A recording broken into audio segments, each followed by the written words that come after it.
Jutaan saja, sebagaimana kemudian kota Trowulan yang disiapkan oleh Empu Sendok pada abad ke-10, kemudian dilanjutkan pada masa Kahuripan, Kerajaan Kadiri, Kerajaan Singosari, dan ternyata Majapahitlah yang mewarisi dan benar-benar berhasil kemudian membawa kejayaan dan memayungi seluruh Nusantara.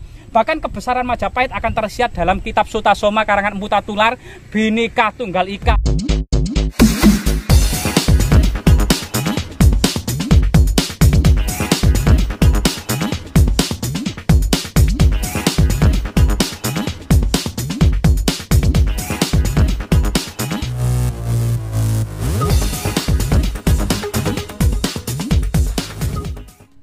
Jadi ini salah satu reruntuhan ya yang diduga tinggal pondasinya saja, namun kemudian ukuran, lebar, tebal, dan kemungkinan tingginya sebagaimana pemerintahan dari negara Kertagama ya, kutanya Batabang, Umider, Makandel, Aruhur. Artinya tembok-tembok istana kerajaan Majapahit itu terbuat dari batu bata merah, Umider mengelilingi istana, Makandel sangat tebal, dan Aruhur sangat tinggi ya. Dan di sini kemudian salah satu istana pojok yang diduga ya merupakan kemudian salah satu istana pojok era kerajaan Majapahit ini, sebagaimana kemudian prasasti Yoni Raksasa tadi yang angka tahunnya 1294 Saka atau tahun 1372 Masehi. Artinya tembok-tembok ini diduga dibangun pada masa Majapahit di puncak kejayaannya ya, sebagai istana pojok timur laut ya. Nah, istana pojok timur laut. Di sini kita akan bisa melihat bagaimana kemudian ekskavasi yang dilakukan oleh Balai Pelestari Kebudayaan Jatim gitu ya, telah menyibak ini adalah bagian tembok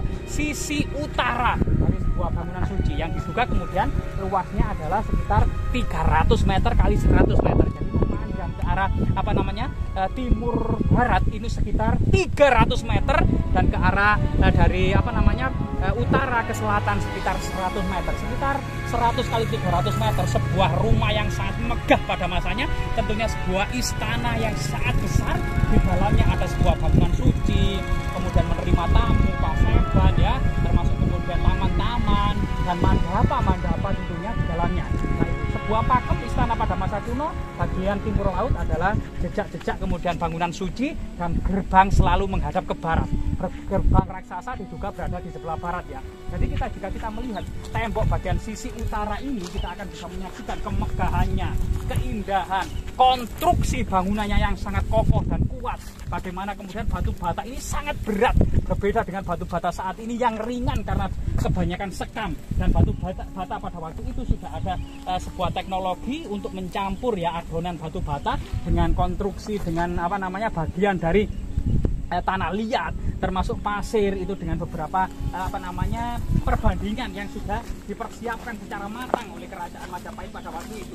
Jadi akan bisa kita lihat ya bangunan yang sangat megah pada masanya ini gitu ya, yang sangat kokoh. Bahkan kemudian di tengah-tengah kemungkinan ini ada semacam menara pandang ya, menara pandang, kemungkinan ada menara juga.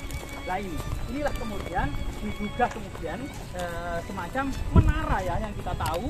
Jadi istana tembok sebesar ini kemudian ada menara-menara raksasa yang kemudian menjulang tinggi, bak kemudian Wall of Constantinople. Jika kita bandingkan dengan tembok Konstantinopel yang pernah ditaklukkan Muhammad Al-Fatih tahun 1453 gitu ya, juga memiliki menara-menara raksasa seperti ini ya. Artinya memang teknologi pada masa kerajaan Majapahit tidak hanya keris, pedang panjang maupun tombak saja. Ada meriam-meriam yang sangat besar. Ada kata meriam, ada rentaka, ada lela, ada cetbang. Ini semuanya kemudian berhubungan dengan meriam-meriam yang diduga diwarisi sejak kemudian kekalahan dan kehancuran pasukan Mongol yang ada di Majapahit, baik itu di Canggu maupun di Surabaya tahun 1293. Banyak tawanan orang-orang Mongol, baik petinggi Mongol, baik ahli pembuatan senjata yang ditawan oleh Majapahit untuk membuat meriam-meriam raksasa tersebut. Sehingga kemudian konstruksi tembok-tembok raksasa ini diduga merupakan tembok yang dipersiapkan agar kemudian kuat dari segala hantaman meriam-meriam dari luar. Namun kemudian diduga di Nusantara ini yang menguasai teknik meriam adalah Majapahit, sehingga angkatan laut Majapahit yang dipimpin oleh Empu Nala pun itu dilengkapi dengan meriam-meriam, baik itu meriam panggul atau cetbang ya, yang dibawa oleh prajurit Majapahit untuk menaklukkan dan menundukkan seluruh Nusantara. Sehingga Nusantara itu tidak hanya kemudian ditaklukkan yang saat ini menurut pemikiran masyarakat awam itu ya, Majapahit hanya menguasai 3 ilmu ya, yaitu 3 et, santet, pelet, dan ngepet saja. Namun Majapahit mempersiapkan dengan teknologi canggih yang diwarisi oleh dunia pada waktu itu. Misalnya ya tadi yaitu cetbang atau kemudian meriam-meriam dari Tiongkok maupun kemudian kapal-kapal besar dari Persia dan Arab. Nah ini semua perlu kemudian ya, jangan kemudian karena keegoisan, karena kemudian Majapahit itu hanya penganut siwa Buddha terisolasi. Namun Majapahit ini menerima banyak sekali teknologi dari luar, maupun kemudian Majapahit dalam penuturan Mahuan itu menerima tamu dan para pedagang serta saudagar-saudagar besar ya, termasuk para pengelana, para pendeta dan orang-orang nomaden dari Arab, dari Persia, dari India, dari Gujarat, dari Melayu dan dari Tiongkok ya. Ini sesuatu yang sangat luar biasa sekali. Mahuan dalam catatannya Yin Ye Sen Lang tahun 1430 Masehi itu juga mencatat bahwa sebagian memang para pedagang ini Muslim, sehingga kemudian makam Troloyo sebagai buktinya banyak sekali para pedagang ini yang sudah masuk Islam yang bersinggungan dengan para sahabat. Luar biasa sekali teknologi era kerajaan Majapahit. Jangan dibayangkan hanya santet, pelet, dan ngepet saja. Konstruksi temboknya sudah mengalahkan the Great Wall of China, tembok besar China, lebih megah dari Wall of Constantinople, lebih besar dari tembok Konstantinopel. Jadi ini sesuatu yang sangat luar biasa sekali ya.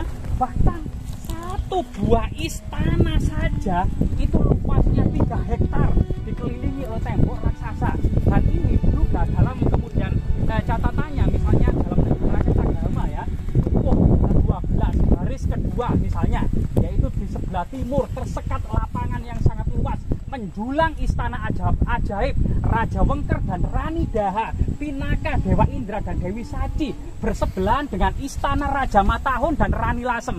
Tidak jauh di sebelah selatan istana Raja Majapahit atau Wilwatikta.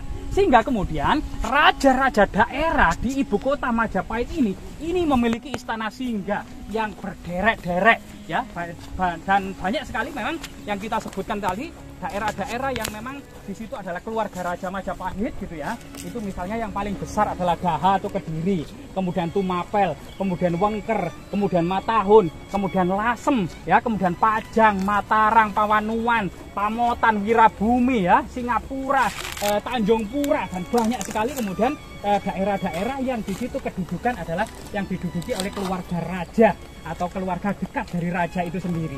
Sehingga lah di sini kita temukan lagi menara lagi ya.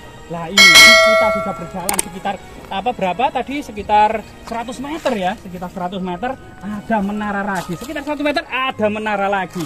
Nah disinilah, jika kemudian ini adalah bagian dari konstruksi atau bagian dari tembok benteng istana yang ditinggikan menjulang tinggi, maka kita akan bisa melihat kemegahan tembok benteng istana era kerajaan Majapahit dengan menara-menara pandang yang menjulang tinggi, tempat para prajurit menjaga tembok istana ini ya. Dan luar biasa sekali. Semoga kemudian situs ini menyibak ya, serta kemudian mengungkap kebesaran kerajaan Majapahit di masa lalu, sehingga tidak lagi kemudian ada opini-opini miring, tidak ada lagi kemudian opini-opini yang mensatir ya. Bagaimana ada di sebagian orang-orang yang ada di Jakarta ke sana mengatakan Majapahit hanya legenda belaka, Sriwijaya hanya sekumpulan bajak laut. Dan lihatlah kemegahan ini. Jadi Prambanan, Borobudur, Plaosan, Candi Sewu ini merupakan sebuah benang merah dari peradaban Jawa di masa lalu, dan Majapahit hanya kelanjutan saja. Sebagaimana kemudian kota Trowulan yang disiapkan oleh Empu Sendok pada abad ke-10, kemudian dilanjutkan pada masa Kahuripan, Kerajaan Kadiri, Kerajaan Singosari, dan ternyata Majapahitlah yang mewarisi dan benar-benar berhasil kemudian membawa kejayaan dan memayungi seluruh Nusantara. Bahkan kebesaran Majapahit akan tersirat dalam kitab Sutasoma karangan Empu Tatular, Bhinneka Tunggal Ika Tanhana Dharma Marwa. Jadi tidak berbeda-beda tetapi tetap satu ya, di bawah naungan atap kerajaan Majapahit. Semoga bermanfaat.